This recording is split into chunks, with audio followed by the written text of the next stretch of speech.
welcome into week 3/week 4. We're moving into week 4. This is the end of week 3 tonight as we have an awesome game. Ravens are taking on the Lions. This is going to be a blast. I'm hoping that all these fantasy conundrums get fixed. This is a normal game. We don't have to worry about any of the craziness.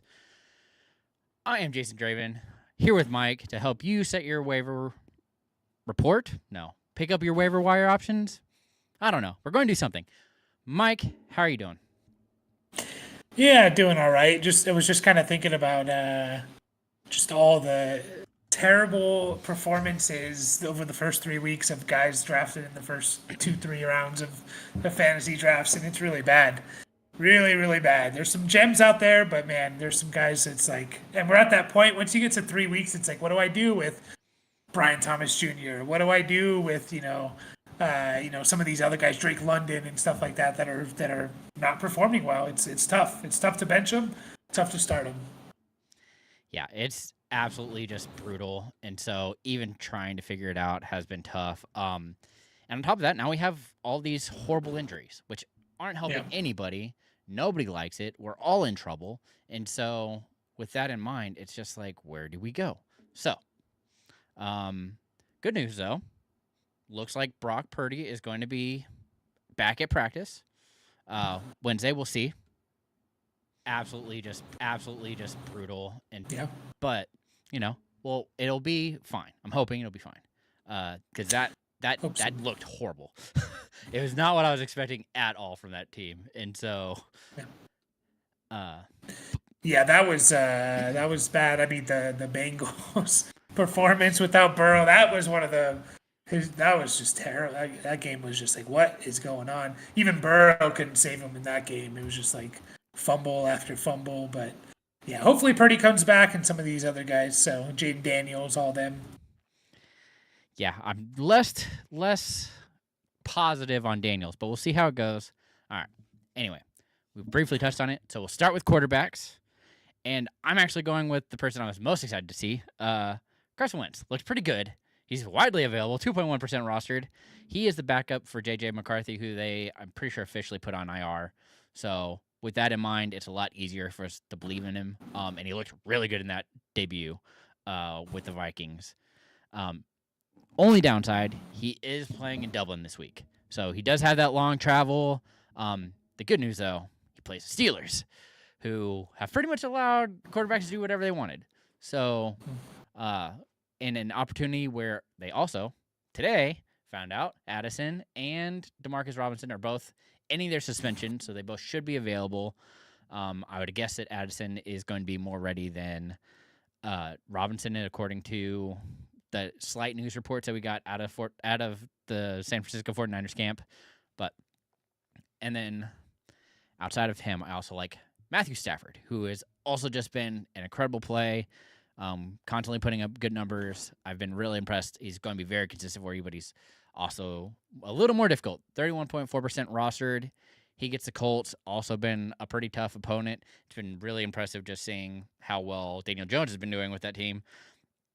But again, this is going to be a real prove-it week for Daniel Jones. So I'm very curious to see how that breaks down. But those are my options. Mike, who do you have? Yeah, I feel like Stafford's going to be on this list each and every week, because he's never going to be above 50, but he's always going to be like, oh yeah, you can stream Stafford. Unless, of course, terrible matchup. But Marcus Mariota, if Jaden Daniels is out, obviously you're going to have to monitor that situation. So a little bit tougher because, like, if you need to grab someone, you generally don't want to use 2 roster spots or maybe 3 if you have an injured quarterback and then 2 backups. But, if you can manage it, I like Mariota just because of the rushing upside. And he rushed for 40 yards and a touchdown. I don't think he's going to give you, 10 points of 10 fantasy points of rushing production each week, but I assume he'll give you 2 to 4. Like, that's kind of what I'm banking on. So, a half a touchdown to a full touchdown worth of rushing production. And so, I like Mariota. If he's not there, Geno Smith, the Raiders they're once again throwing the ball a lot. Like they did this last year. We thought it was going to be a little bit more balanced attack, but they're kind of throwing the ball quite a bit. We've seen Geno with 2 really good passing yardage games, 362 week 1 against the Patriots, and then 290 yesterday against Washington with 3 touchdowns. Then had the tough game against the Chargers, and they're looking like a really good defense. So, you get Geno in there. You know they're going to throw the ball a lot. They play the Bears, which I'm not super worried about their defense, and a team that I think offensively can kind of potentially give you a little bit of a shootout. So, it could be a good start there next week in week 4 for Geno. Yeah, and I mean, like I said, it's more the struggle with me with Geno is even though he's passing a lot, they're just not scoring, and so that kind of holds him back a little bit. I mean, this week is completely different because Trey Tucker stole everything. Yeah, and made his numbers just explode. So that looked really good. But yeah, I think all of these are good, at least solid options. We have both some upside play with also some safer options. So if you're looking, I think we've got you covered. Yeah. Of these, who's your favorite? Are any of them worth spending a lot of fab on? I wouldn't spend a lot of fab just because there's so many options, and there's going to be even more. Unless you're just in a super flex league, obviously is a different story. But unless you're just completely desperate and the quarterback market is dry in your league, but I wouldn't spend too much because there's so many options. My favorite is probably Stafford, just because I think he's the best quarterback out of all of them. So I think he's the safest. Whereas, we could get a Wentz kind of turning back into what we think of when we think of Carson Wentz a little bit. Mariota kind of the same. Geno, like you mentioned, he could throw for 350 yards and 1 touchdown and 3 interceptions. It's a weird thing. So I think Stafford there, but I wouldn't spend too much, especially also we got bye weeks coming up soon-ish, and you're going to see more quarterbacks on the market, on the waiver market, on the waiver wire. So, don't spend too much. All right. Well, I guess we'll wrap up quarterback, move into running backs. This is a wasteland. It's kind of what I've decided. It's gotten dry real quick, and so I'm going to give options. I don't know if I absolutely love any of the options, but Kareem Hunt is going to be my first, 23.2% rostered. He is the one who they are using in the red zone. So those high value touches, that's going to Kareem Hunt, unfortunately. Pacheco, the second they got to that red zone, it switched over and Pacheco was out and in came Kareem Hunt and widely available. So if you're hunting a touchdown, he's probably going to be a good option for you. Good pun. Did you intend for that pun there? Hunting a touchdown? Yeah, that was pretty good. That's how it works.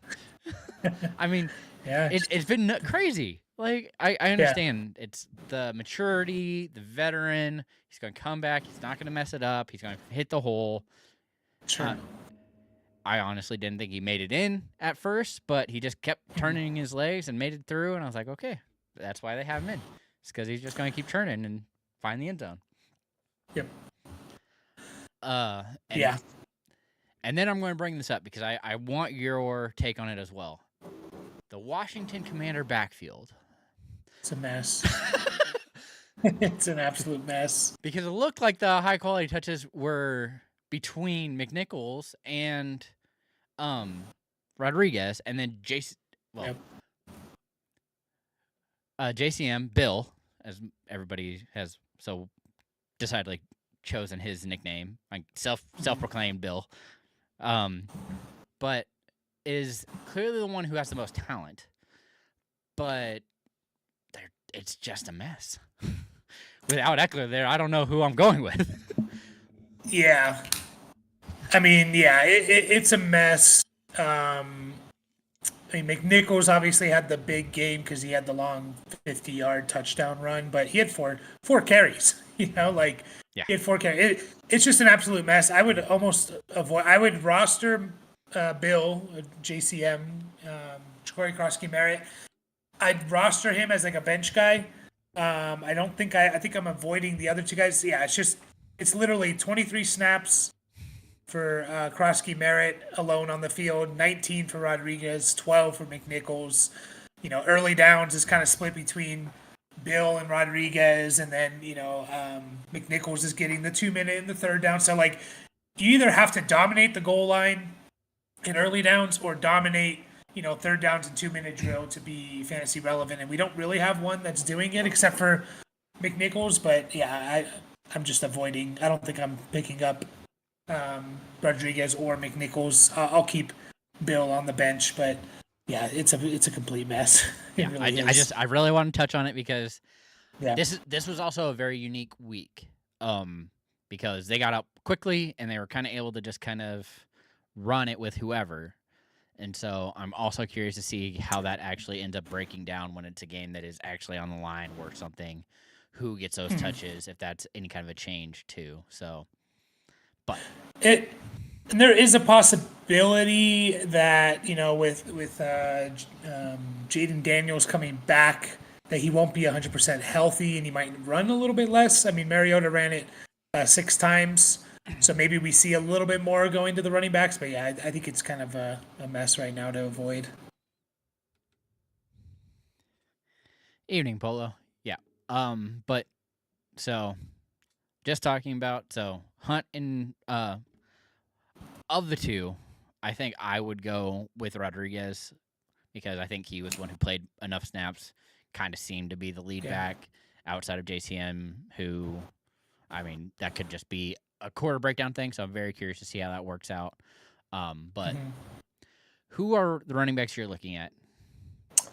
Yeah, there's like you said, it's kind of a wasteland. Just want to throw out Benson and Scadaboo. I know Scadaboo's like really heavily rostered.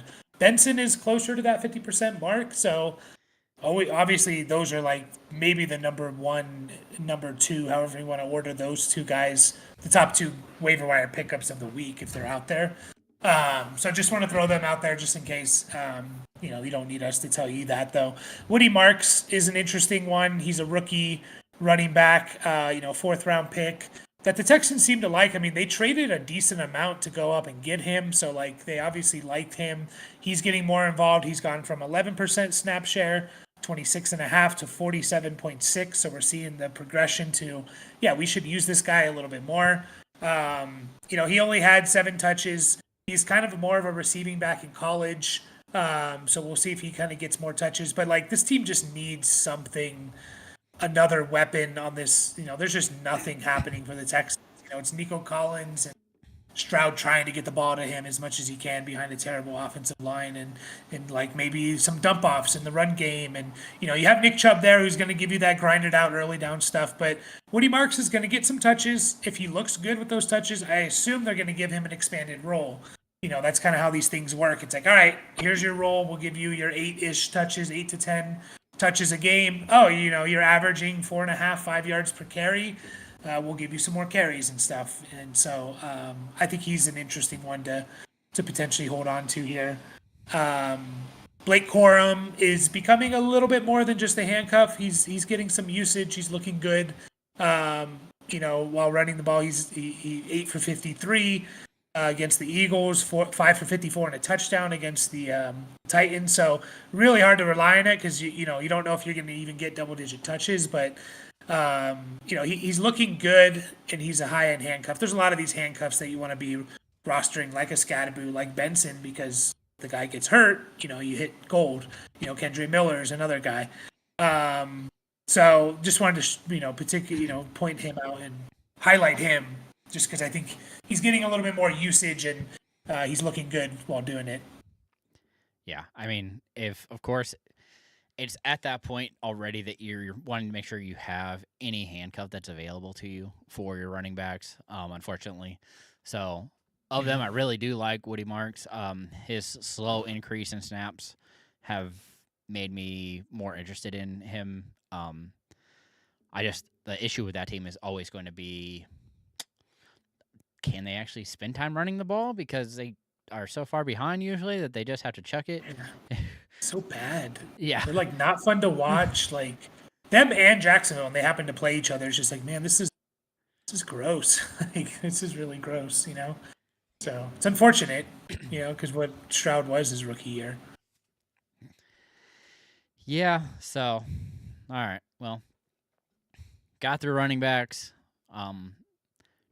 Just so you know, make sure you have your handcuff because we're clearly at that point. Omar and Hampton now has that to himself. Benson, Scattaboo, they're all kind of going to have the backfield to themselves for a little bit. All of a sudden, it happened very quickly this week. So, just a reminder as to why you kind of want to make sure that you have your handcuff even this early, or somebody's handcuff, because never know when that's going to happen. All right, into wide receivers. And I stole your guy because I couldn't help myself. But It's fine. I'm going to go hit like Iron Manor. Can't help it. Dude is just blowing my mind. I think it's mostly because Ridley is just drawing that number one coverage. And he's scoring every week. It's crazy to me. I've been really impressed. I don't know if Ward is the answer, but he's able to throw a hard ball. We're waiting for that finesse. It just isn't there. It looks funny, but in any case, really like the talent. That wide receiver 2 is making it really easy for Iron Manor to have a lot of success. And then I'm not sure how many people's list this is going to be on, but CeeDee Lamb got hurt. They saying it's a high ankle. Everybody has said it's going to be 2 to 4 weeks, I think is what the time frame was. However, it's like a low high ankle or something, or a low grade high ankle. It's like, low grade high ankle. What is it? So whatever. But with that in mind, I'm going to look at Jalen Tolbert because when Lamb went down, Tolbert's snap percentage went up and he kind of took over that role.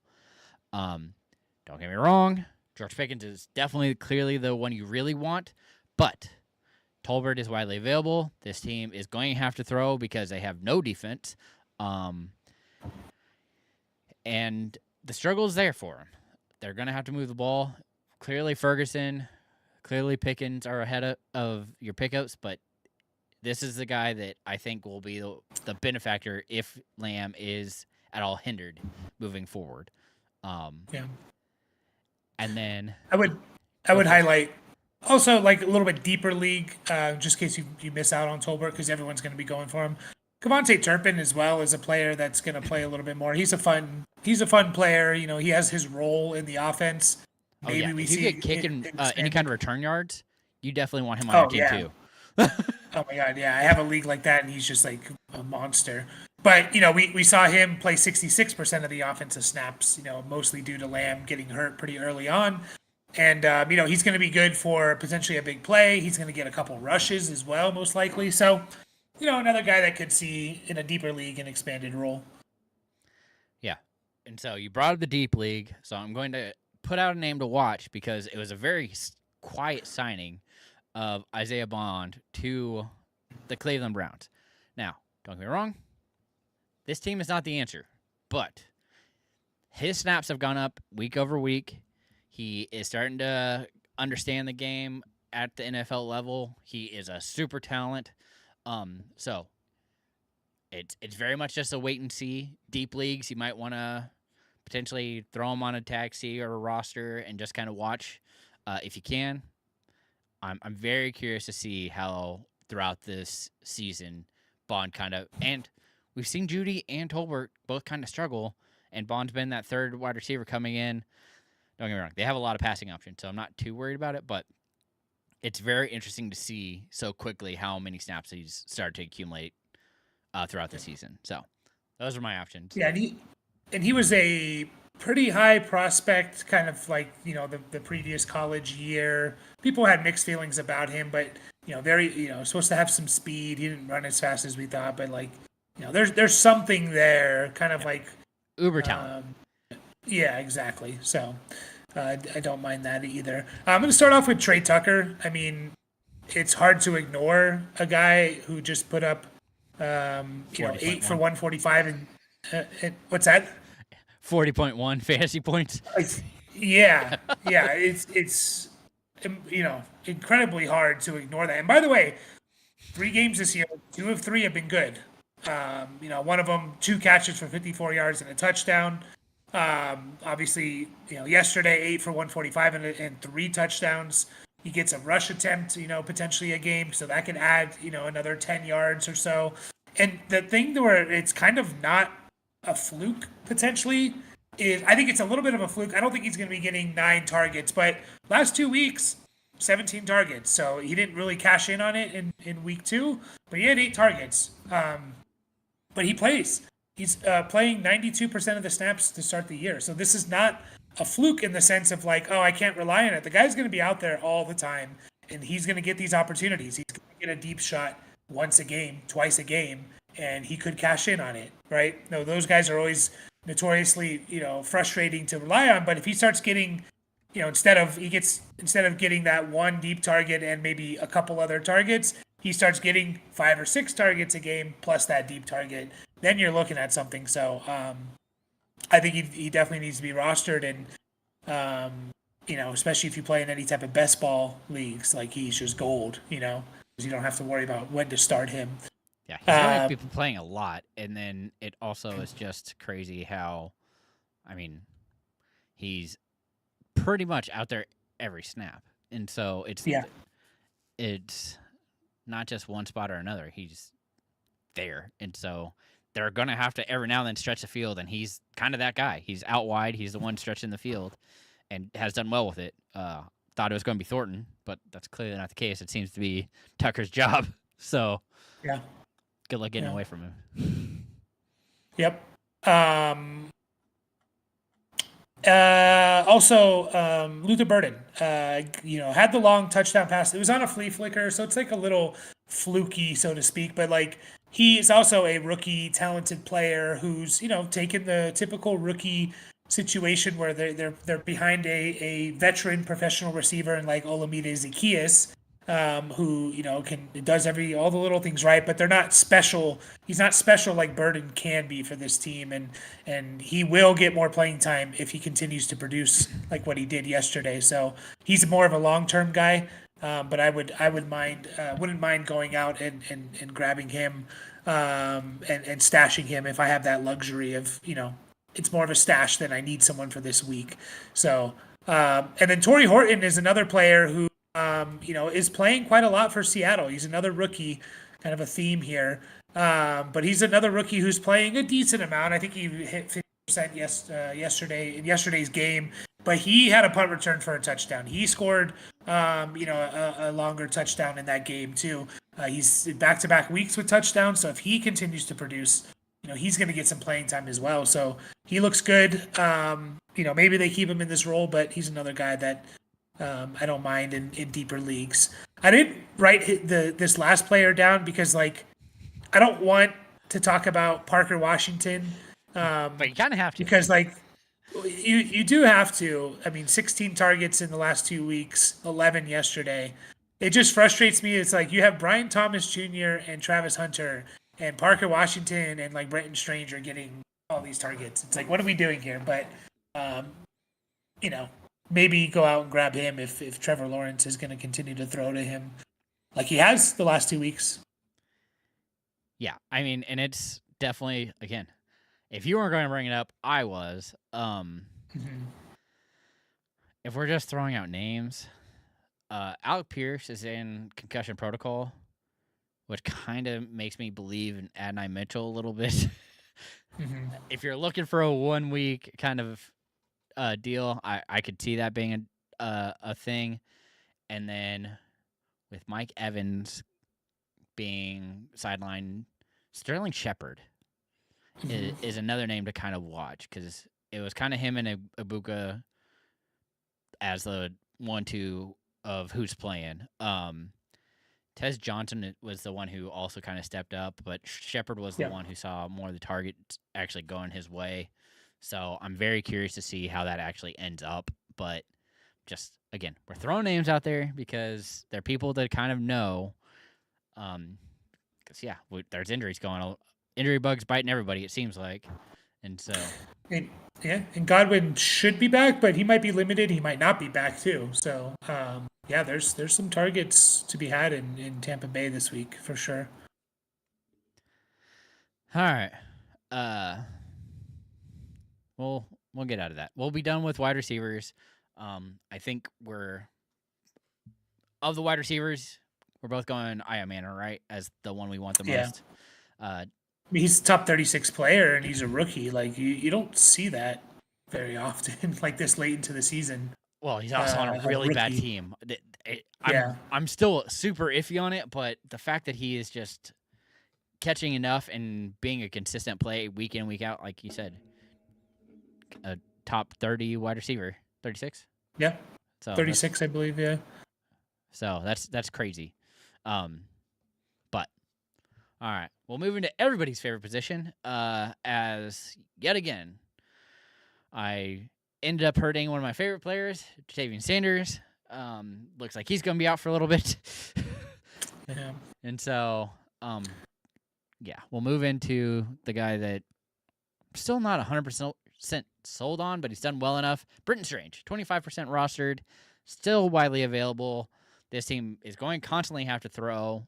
His usage is theoretically going up, especially with the fact that Travis Hunter is not playing enough on offense, and I don't understand that at all. And then as well as the whole Brian Thomas Jr. not being able to catch is also very confusing. And so the whole thing is just very iffy, and I have to go believe in Britton Strange as being that target, especially if Trevor Lawrence is going to be under pressure as often as he is. So, yeah. And Lawrence loves his tight ends. Usually, but this year it's been very hit or miss. Yeah, it has been. Yeah. So. But, I mean, 16 targets in 3 games for Strange. Like, that's pretty good. A little over 5 a game. Yeah, if Juwan Johnson's still out there. Sorry. I'm always going to keep throwing it out there because...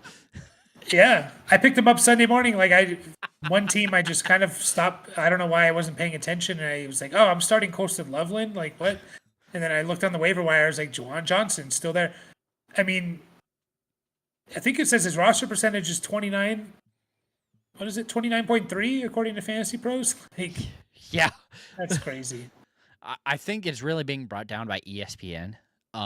Yeah, because I think a lot of people just don't pay attention, or it's smaller leagues there. Maybe I'm not quite sure. So, I'm going to throw it out there because I was like, I'm going to try and get another freebie because love Juwan Johnson. So, who are you liking? I mean, one of these is definitely one of our favorites, so it's hard to get away from him. Yeah, Hunter Henry fell below the 50% again, probably because he didn't do well week 2 and stuff like that. But he paid. If you stayed strong with him, 11 targets, 8 catches, 90 yards, 2 touchdowns, which is a huge game for a tight end for any player really. But and again, I don't think this is a fluke. Like with Drake May last year, he was good. I think he was on pace for like 85 catches. He just didn't have any touchdowns. That was the only thing that was really holding him back. And we know Hunter Henry can score touchdowns. Like he's kind of one of those. That's what he's been in his career. A little bit more of like streamer touchdown or bust type of tight end. And he finally caught a couple from Drake May. He's playing a lot, over 90% of the snaps, I believe. 86.3. Yeah. Last week he didn't do that, Mike. It's driving me nuts. Yeah, I mean he was still out there a lot. He was 85. Yeah, 85%. But yeah, I don't know. Last week was weird in general. This week was weird for them. So yeah. No, you're right. You're right. But yeah, I mean Hunter Henry. We're gonna keep talking about him until he hits over 50%. So just roll with him. You're gonna get down weeks, but you're gonna get down weeks from every player. Hunter Henry's gonna be good this year. So Chigakonkwo had a good game. I think he might have led them in catches or yards, but he's a talented receiving tight end, and for a team that kind of needs people to catch the ball. So it's funny enough, it's like he actually has been going down in snap share, but he's been going up in production. Like he's kind of his worst game, he played the most snaps, and then week 2 he went down in snap percentage, had a better game than week 1. Went down again, had a better game in week 2 or week 3.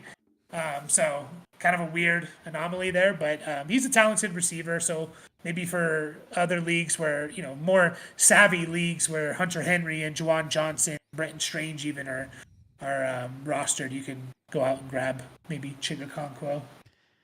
I'm actually going to go a little deeper as I'm going to bring up a name to watch. Aronde Gadsden. Yeah, I know. I was not talking about him, but I was like, maybe it's a little too early. It might be, but the fact that he played the few snaps of all the tight ends, and well, I guess that's true. Conklin was lower than he was, but yeah, he's finally healthy. He looked good. He was the most targeted of the tight ends. Like it wasn't even close, and so it's very interesting to kind of see how that's going to affect play. And so I'm very curious to see how it works out. But I had to throw it out there because we're Chargers fans, so we had to bring it up. That's somebody that I was looking at the off season, and then of course he gets hurt, and it's like, well, dang it. Yeah. I was hoping to have my little buddy just rolling through here, but no luck.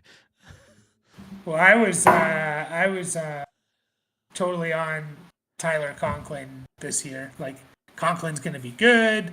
He's blah blah blah, and it hasn't really panned out. But yeah, 7 targets for Aronde Gadsden on 22 snaps. That's pretty crazy.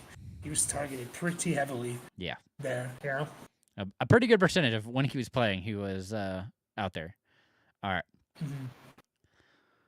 We'll stop with tight end. We have a couple of things that I definitely we're going to touch on. So Polo asks, is Trey Tucker hype real? Yeah. I think we kind of touched on it, but I'm going to say yes. I mean, I'm going to say I don't know if he's going to continue. He'll have games like this. I don't know if it's going to be 2 out of every third, 66% of the games he's going to do well. But he's playing. The biggest thing with him is he's playing all the time. And so he's always going to have these opportunities. So matchup based, the Raiders need to throw a bit more. Like he's going to potentially have a big game, especially with Bowers injured. Bowers is definitely hurt and it's affecting him. And so as long as Bowers is dealing with this knee injury, yeah, I think for sure. All right. And the other thing is it Matthew Golden time? Here's what I'll say about Golden. They didn't fantasy points wise. That Cleveland's defense, especially at home, is legit. I mean, their team and offense maybe isn't great, but their defense is insanely good. What the biggest thing about Golden that I liked is that he jumped up to above 70% snap share, and so that was his issue the first couple of weeks. That was really every Packers receiver's issue. And so we saw him play over 70%. So if he's going to consistently play 70%, if he's going to get, 4, 5, 6 targets, he's also a home run threat kind of guy. Then I don't know if it's Matthew Golden season or it's time, but he's going to have the opportunity, I think. So he's definitely a hold.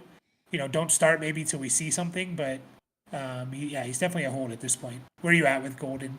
Yeah, I mean, I'm okay with it, but I'm also nervous that Watson is just lurking in the shadows, and so that makes me a little nervous on him. But yeah, it's definitely the fact that he's stepped into the Jaden Reed role and is doing well with it is a positive for him. It's just, I don't know, man. It usually takes a little bit for rookies to get on board and start rolling.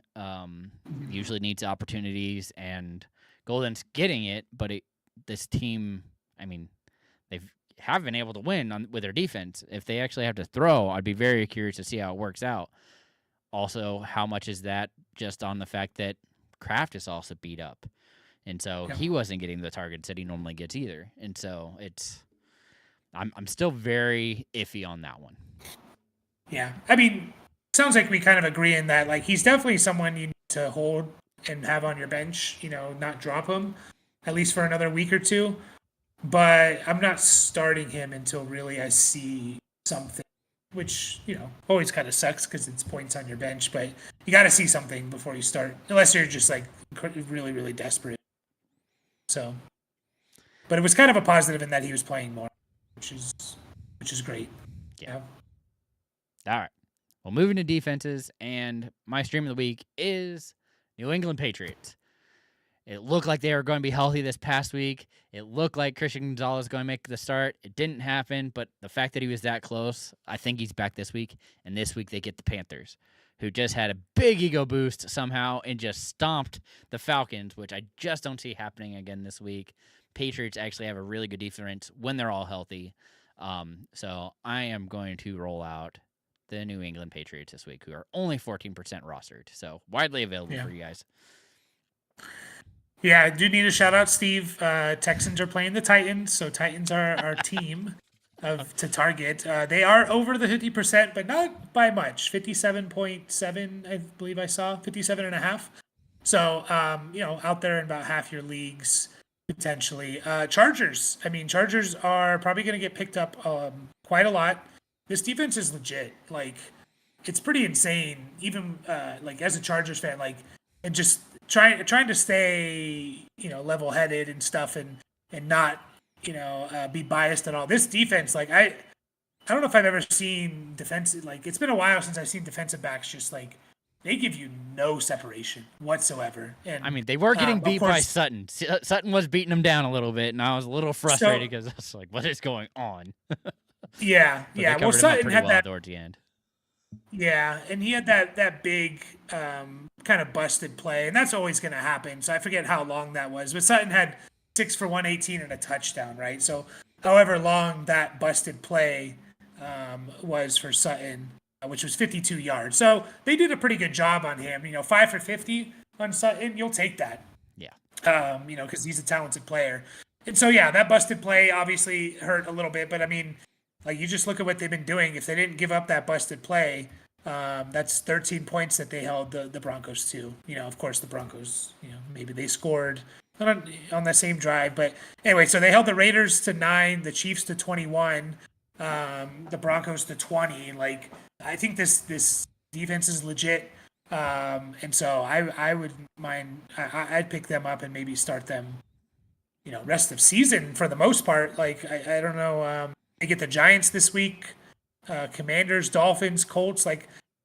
It's not a great schedule, but the Giants are a great matchup. So I think. And so I wouldn't mind. That's always my issue. Is I always want to say that we're going to be okay, but it's always those games that I'm like, I don't know. We're going to end up shooting ourselves in the foot here. Yeah. I think this defense is absolutely legit. And hopefully Khalil Mack comes back in a few weeks. Did he go on IR or something, or no? I didn't see any IR official, so I would assume that they would have made that last week. Yeah, before the game, if they knew or thought he was going to be out 4 games. Yeah. So I didn't see anything official on that, but all right. We're done with these defenses. We have 2 more questions, and I think they're relevant. So Chad Corey asked, does he drop Browning for Fields or Wentz? Yes. Which one do you... I'm going to go Fields. I'm always going to lean rushing quarterbacks. So, yeah. By the way, Tyrod Taylor, we should have mentioned him. We assume Fields is going to be back, but just in case Tyrod Taylor is a decent add as well because of the rushing. But yeah, it's Fields for me. Yeah, Chad, it really depends on what you need. If it's just 1 week, Wentz. If it's rest of the season, Wentz is going to be likely taken over back by JJ. I love that offense a lot more, especially with Addison potentially back. But if you're looking long term, it's probably going to be Fields because it's going to be a short leash for Wentz. I know it's only 2 to 4 weeks for JJ. I think they actually officially put him on IR. So if that's the case, you get the 4 weeks, but yeah, that's still really risky. So, he also has May. So, yeah, I'm gonna grab Fields. I just always towards these guys that can run the ball, and that game, I want to be a little bit hesitant on Wentz because that game was just that was just a disaster from the Bengals. They bungled it. It was just over at halftime. Yeah, they really did. It was bad. So. I don't think it's going to be like that. Yeah, that was pretty historically bad stuff. That offense is real broken right now. Yeah, and it's really because their O-line is just so bad that they can't hold up. I mean, the fact that Chase Brown is doing nothing is clearly showing you how bad it is. But Yeah. all right, and then RG asked, so I lost CeeDee Lamb. Who's the ad there in Dallas? We're going to say Tolbert, right? Yeah. Okay. I wanted to make sure. Tolbert. So that was earlier in the show, but we want to make sure you got all the analysis that you needed. But we talked about Tolbert earlier in the show as a wide receiver pickup. So, all right. With that in mind. And if you miss out on Tolbert, I mean, and it's a deeper league or whatever, like Devontae Turpin, if you might give you some receiving or punt returns and kick return yards too. Yeah. It's Tolbert over it's Turpin over Tolbert because he is a freak returning that ball. Yep. You're welcome. All right. So with that, we are going to go watch the game. We're going to get out of here. Thank you so much for watching. We will be back next week. I will be back on Wednesday to do all the breakdown, answer all your questions. Neil and I will go in depth that day. But remember, as always,